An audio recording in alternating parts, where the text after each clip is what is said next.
Nous en sommes au cours numéro 3. Faire une copie de secours dans débuter avec Brotherskipper. Donc, nous allons ouvrir Brotherskipper. C'est-à-dire que pour l'instant, nos informations sont toujours à 0, s'il n'y a aucune entrée de fait. Nous allons programmer tout de suite à quel endroit nous allons faire la copie de secours.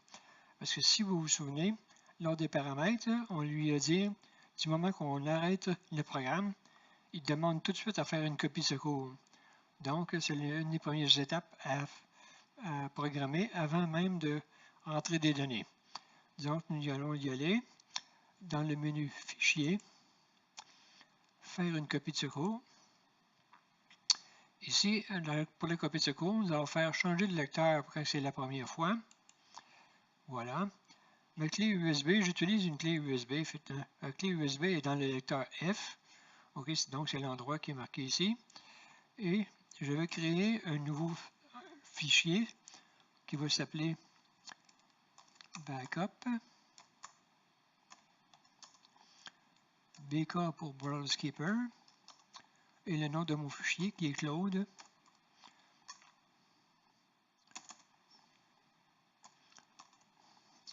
Voilà.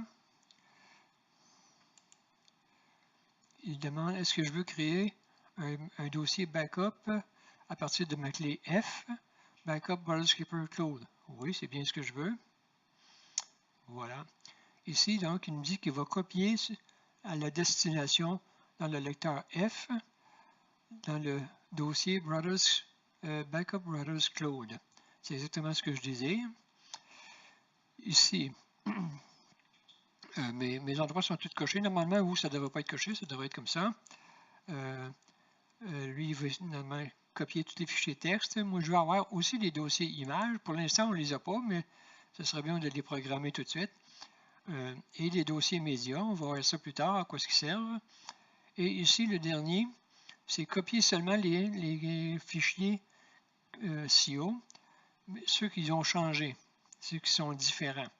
Donc, tout de suite, parce que quand vous allez avoir une centaine de photos, à peu près 3000 fiches de rentrée, naturellement, ça va être assez long de tout copier ça en backup.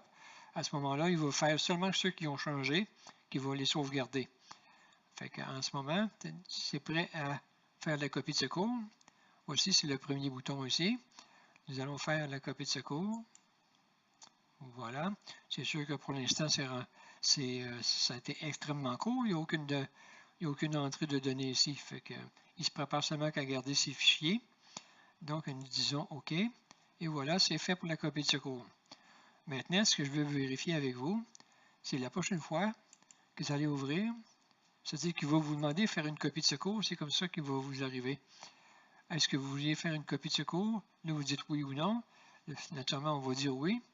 Et la copie de secours va se faire, comme vous voyez ici, vous n'avez plus besoin de le programmer, il a déjà été programmé une fois.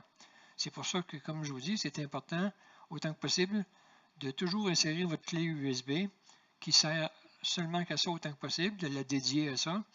Et puis, toujours au même endroit sur le lecteur pour ne pas avoir à changer de lecteur aussi, que ça en est toujours à la même place. Donc, vous n'auriez qu'à faire OK comme ça, puis il s'en va faire sa copie de secours. Voilà, c'est terminé pour la copie de secours. Donc, la prochaine étape, ça va être rentrer des données dans le saisie. À tout à l'heure.